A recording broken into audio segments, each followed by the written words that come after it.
Alright, hey guys, and welcome back to another video. So, like the title says, and it may come as a shock to a lot of you, I finally played, after over 20 years, my first ever Fable game.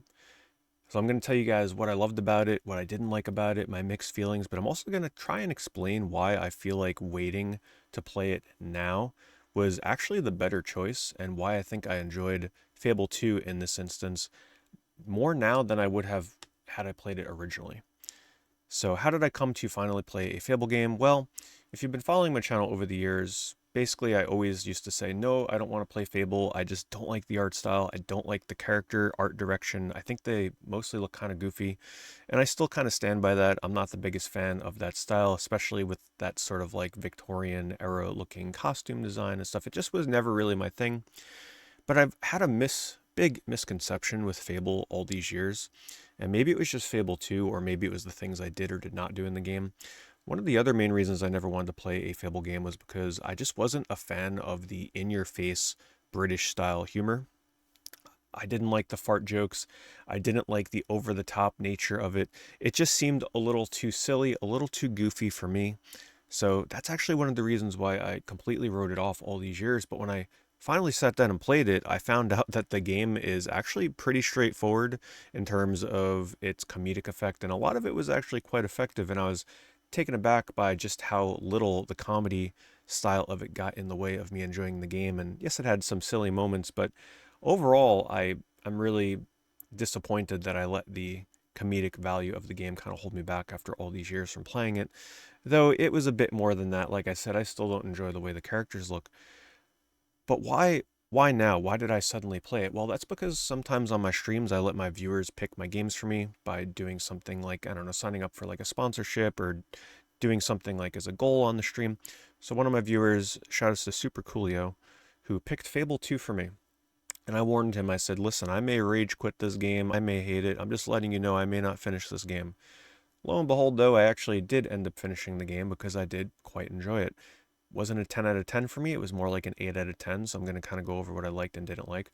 But the first thing that really struck me early on as to, what I was missing out on, and why I think I really am glad that I waited 2 decades to play this game, is that the combat is as good as ever.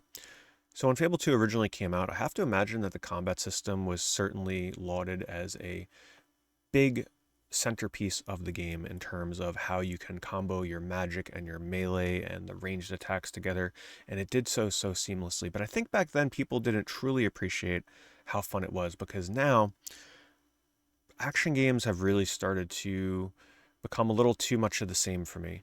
Everything is that sort of like Dark Soulsy, very weighty combat system where you have to dodge everything, perfect dodge, perfect parry.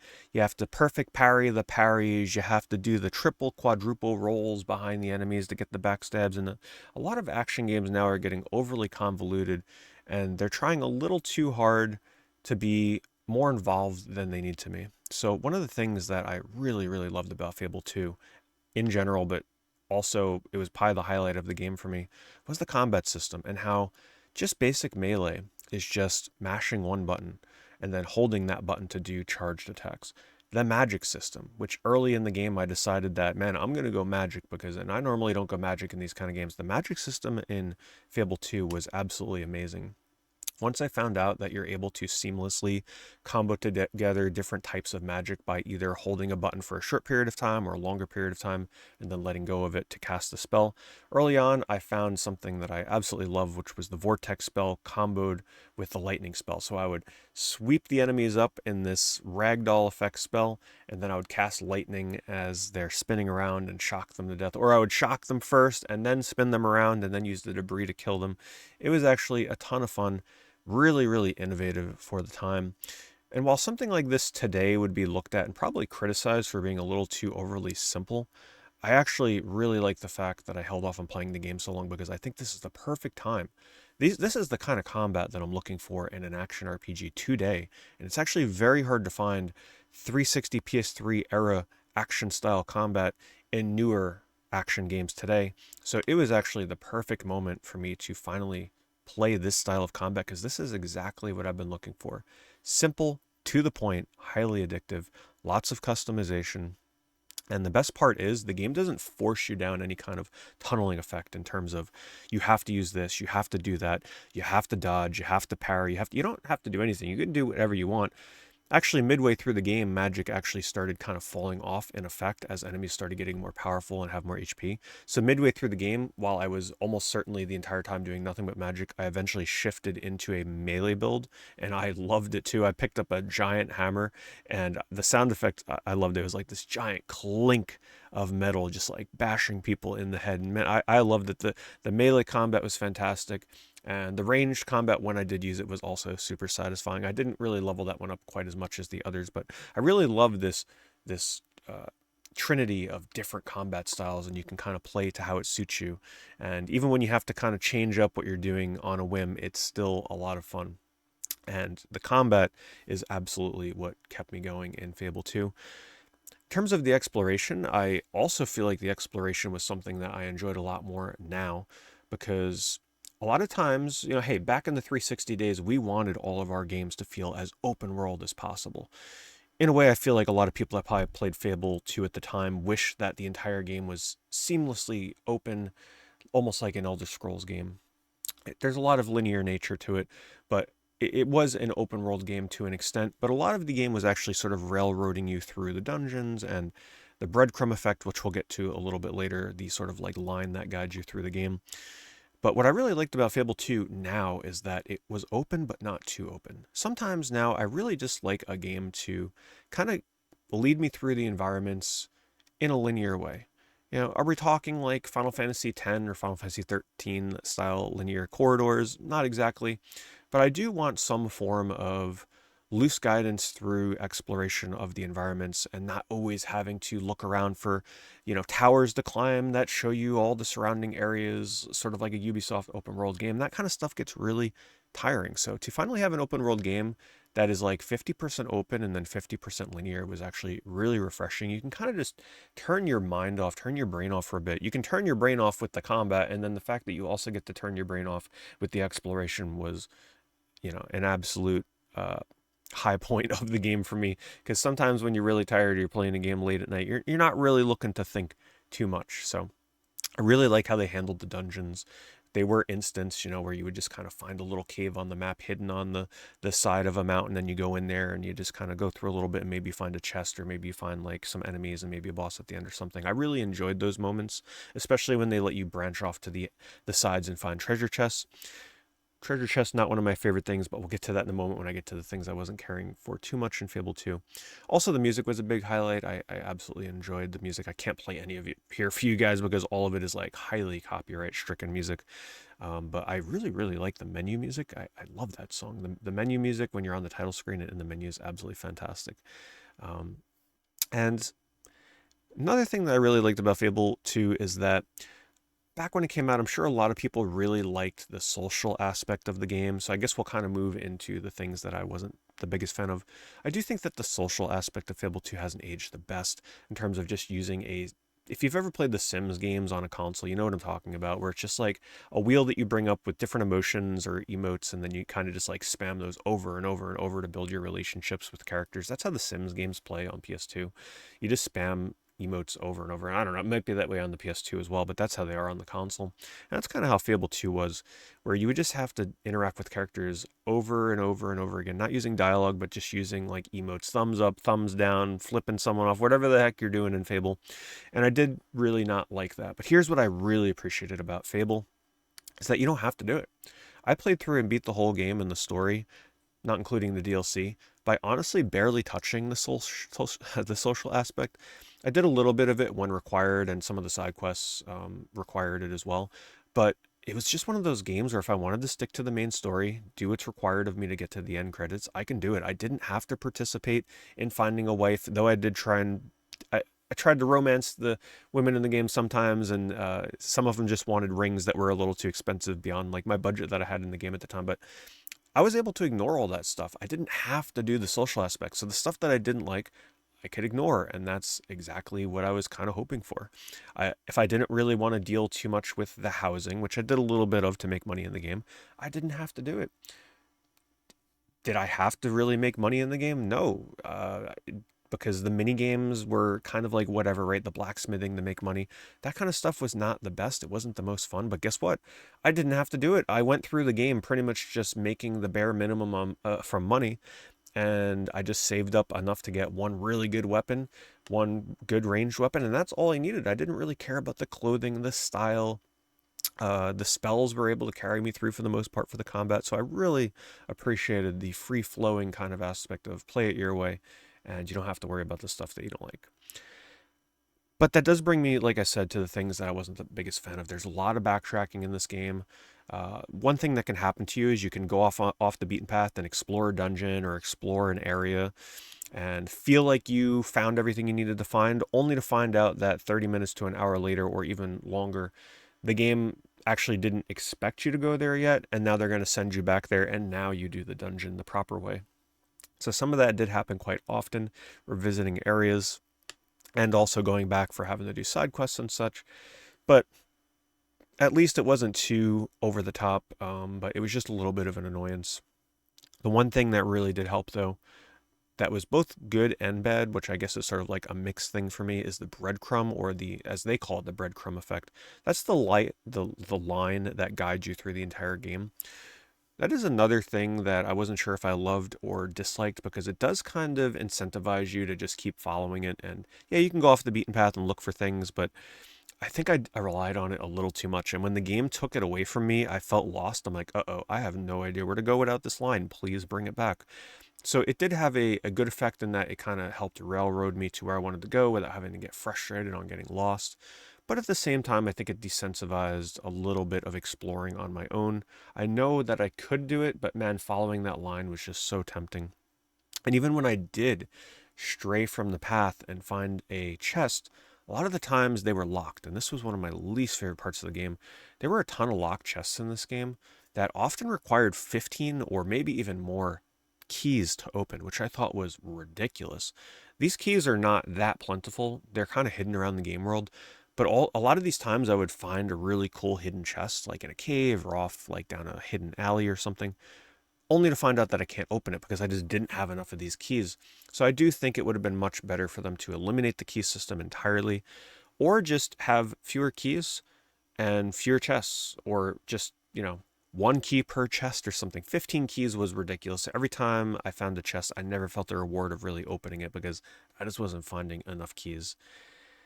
So this also brings me into another point that is both good and bad, and I hope you guys are enjoying like my perspective on this all these years later, because it's certainly different playing this game now than when it first came out. I'll tell you that a lot of the systems that were in place back then were kind of cutting edge, right? Like the breadcrumb effect, guiding you everywhere. That was very new for an action game, very unusual for the time. But now we have a lot of that. Heck, mobile games, it's pretty much like ingrained in the game, right? Like there's always something guiding you. Heck, games play themselves now. You can hit a button, autoplay, and your character will move around and do quests for you. It's like absolutely crazy how far that sort of like automated system has come. So coming back to this now is pretty interesting to see sort of like how a lot of these conveniences and quality of life upgrades were sort of introduced into the genre back then. And another one is the death penalty, which I liked and didn't like, because dying in Fable 2 would essentially just instantly respawn you with full health. And if you didn't have a lot of experience on hand, they would just respawn you with taking away a little bit of experience. So there really wasn't much of a penalty for death. And in some ways, sometimes I'm like, you know what, I'll just die to get my health back. There really wasn't too much riding on dying in the game. So I never really felt on edge during any of the combat because I knew that there was almost no penalty. And losing experience wasn't the biggest deal because you can farm that up pretty easily in this game. Though I want to say I did like the fact that they tried to emphasize giving you experience for the type of kill you got. So if you killed a lot of enemies using magic, they would give you more magic experience, which I really like. So I tried to like free form in different types of combat to get certain experience that I was lacking. Also, I'm sure a lot of you are wondering, I should have mentioned this early on, what kind of character did I play? You can probably tell just by watching the gameplay that I'm kind of like splicing around here. But I did pick evil. I was playing good early on, and I decided that I was getting a little bored with the choices, so I decided to murder half of a town, including guards and innocent people, and try and go evil. And it certainly felt evil because killing random villagers in an RPG typically, that's going to feel pretty evil. But what I didn't like early on is that they really, really punished you for going evil. I felt like while they do kind of convey this, oh, you can pick good or evil in the game.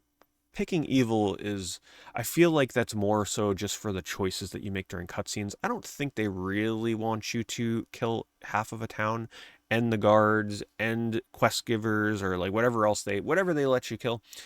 I mean, yes, you can do it, but the amount of work that I had to do to complete side quests or like interact with characters seemed like it was like times 10 the amount of work just because I went evil, because nobody wanted to talk to me. Everybody was running away. The guards were always looking to kill me. So it was quite annoying, but I don't regret my choices, because here's the genius thing about an evil playthrough that I experienced is that I got to make the fun evil choices. I got to kill whoever I wanted to kill. By the end of the game, I was so powerful that after the credits rolled, I'm like, you know what? Let's just go to a town and see what it's like now to try and kill people as an evil character. And I casted it. I started playing a lute to gather the villagers around. I casted tornado. I casted fire. I was setting everybody ablaze. I went to a tavern, murdered a bunch of people with a hammer. But the best part was those guards that gave me a really, really hard time in the beginning of the game. That took like 5 minutes to kill each guard. They were now dying in a few hits because I was just so powerful. So it sort of really played up into the power fantasy of, if you stick to the evil playthrough, by the time you get towards the end game or the end of the game, you really can just kind of do whatever you want, kill whoever, and then eventually you just like pay off your crime, or you resist arrest and kill everybody that tries to arrest you anyway. By that point in the game, I'm not sure why you'd keep playing if you already finished the story. Maybe you want to do all the side quests, but at that point, you're so powerful, everything's kind of trivialized, but maybe that's the whole point. So that's sort of my overall experience with Fable 2. I know it's a really unique thing to play a game like Fable 2 for the first time ever 20 years later after the series started, having never played a Fable game. So where do I go from here? What do I plan on doing? I don't exactly plan on jumping straight into Fable 3, unless once again it's picked for me or something like that. But I have a mild interest in trying Fable 1 because my misconceptions about the series were sort of answered in a way that surprised me. So maybe Fable 1 is not really what I always thought it was. I can look past these days I can look past the terrible character designs, and maybe I'll like Fable 1 even more. If there's less of an emphasis on the social aspect and it's more of just like good and evil and really fun combat with some nice whimsical beautiful outdoor environments, which is another thing that I forgot to mention. I really, really like the graphics in this game. The outdoor environments looked absolutely stunning during the day with that nice sunset, or sun up or sundown. Like, it looked so good. The use of colors were fantastic, and this was really cutting edge at the time, where the trees moving and the leaves moving like individually animated, the grass blowing in the wind. That kind of stuff was actually really impressive on the 360 back then. I would have been quite blown away by it. Last thing I forgot to mention because of the graphics, I was playing the Game Pass version on my Series X, and there were some weird graphical issues in the background with like flickering trees and such. So I will caution you, if you plan on playing Fable, don't do the Game Pass version on a Series X. I don't know if that's what was causing it. Try and play a physical version, or just, I don't know, just don't play it on a Series X using Game Pass specifically, because there are weird graphical issues. And yeah, at least I was able to look past it, however. But yeah, that's pretty much it. I just wanted to give you guys a video by itself talking about Fable 2, because I did have quite a bit to say about it. Apparently, I'm approaching, yeah, I've been talking quite a bit about Fable 2. I didn't want to just shoehorn this into a games I played recently video, because it deserved its own video, especially from the unique perspective of playing it for the first time ever all these years later. But let me know in the comments below, should I play Fable 1 first, or Fable 3, or heck, maybe wait for that strange new Fable game that's coming out that may or may not come out at this point because it's Xbox in 2025, 2026. You never know what will happen. So let me know in the comments below, which one should I play? What did you think about Fable 2 when you played it? Were you like me? Have you only ever played the Fable games until very recently? Do you share a lot of my thoughts? Let me know, and thank you guys so much for watching. I'll see you in the next video.